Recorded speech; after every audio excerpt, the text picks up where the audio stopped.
जो व्यक्ति योद्धा बन जाता है,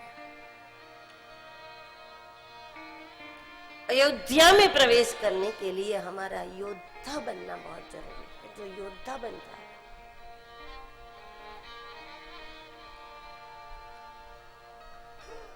अपनी वृत्तियों को जीतने के लिए जब हम योद्धा बनेंगे, अपनी आदतों को जीतने के लिए जब हम दृढ़ संकल्पित बनेंगे, क्योंकि दोषों में वो सामर्थ्य नहीं होता जो सामर्थ्य गुणों में होता है। हम गलती प्रभावित हो जाते हैं दोषों से, और फिर हम क्रोध को, लोभ को, इसको सबको जीतने की कोशिश नहीं करते। वास्तव में दोष में वो सामर्थ्य नहीं है जो शक्ति गुण में होती है, वो दोष में कैसे होगी?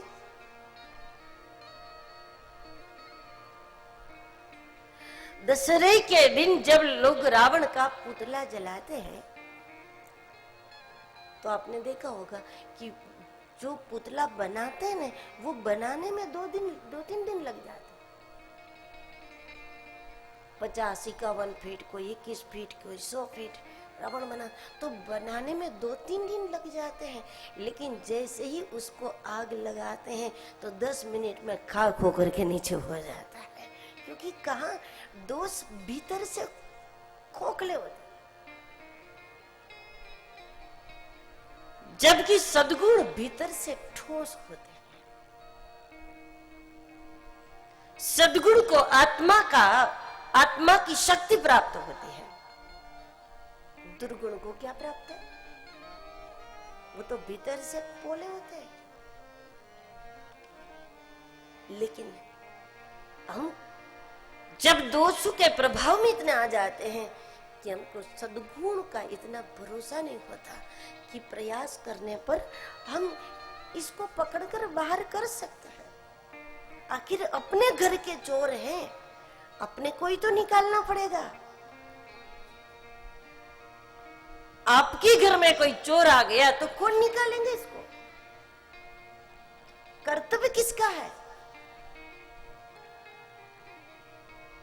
जब आपके घर में कोई दुष्ट आ गया, कोई चोर आ गया, कोई डकैत आ गया,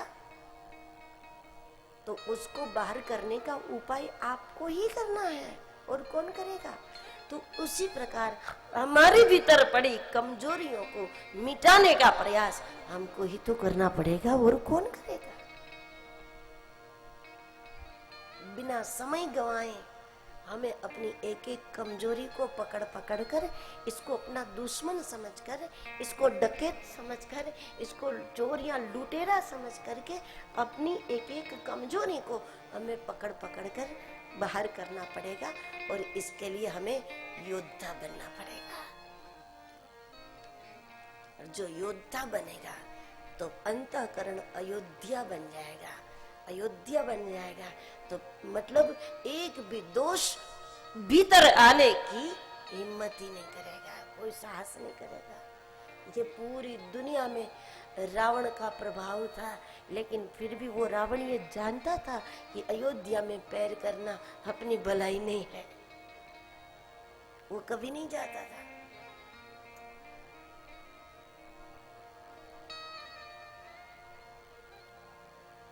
क्योंकि ऐसी कथाएं हैं कि एक बार रावण ने कोशिश की थी अयोध्या में प्रवेश करने की, तब राजा दिलीप का राज था, और राजा दिलीप ने कहा था कि रावण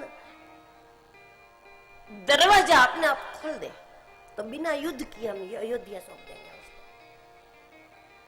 तो अयोध्या का दरवाजा नहीं खुल पाया था रावण के हाथ से। जो इतना मजबूत दरवाजा बना सकता है वो कितना मजबूत होगा। वहां कोई दोष सर उठाने की कोशिश न करे। जिसके हृदय में, जिसके मन में कोई दोष सर उठाने का साहस नहीं कर पाता, इसको अयोध्या कहते हैं।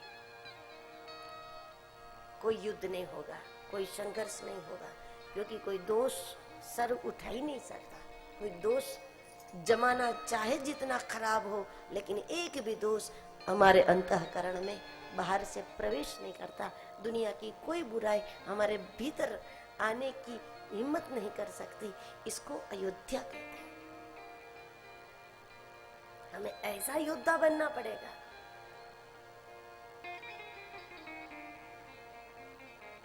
हरिनाम का शस्त्र, गुरु कृपा की शक्ति, वैराग्य की ढाल,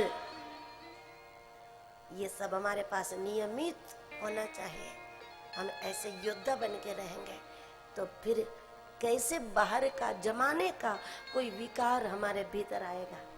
बाहर का भीतर नहीं आना चाहिए कुछ। जमाने का दोष, संसार के विकार जिसके अंदर बाहर से कुछ नहीं आता, इसको अयोध्या कहते हैं। क्योंकि अयोध्या में कोई राक्षस पैर नहीं करता, साहस नहीं करता अयोध्या के अंदर जाने का। तो मतलब इस प्रकार का हृदय कि बाहर की कोई बुराई, कोई दोष, कोई विकार, हम भले ही जमाने के बीच में रहे, हम संसार के बीच में रहे, लेकिन ऐसी कोई बात आंख से देख करके विकार हमारे अंदर आ गया, कान से सुन के कान द्वार से विकार हमारे अंदर, ऐसा किसी भी द्वार से कोई विकार हमारे मन में ना आ सके दुनिया में रहते हुए भी।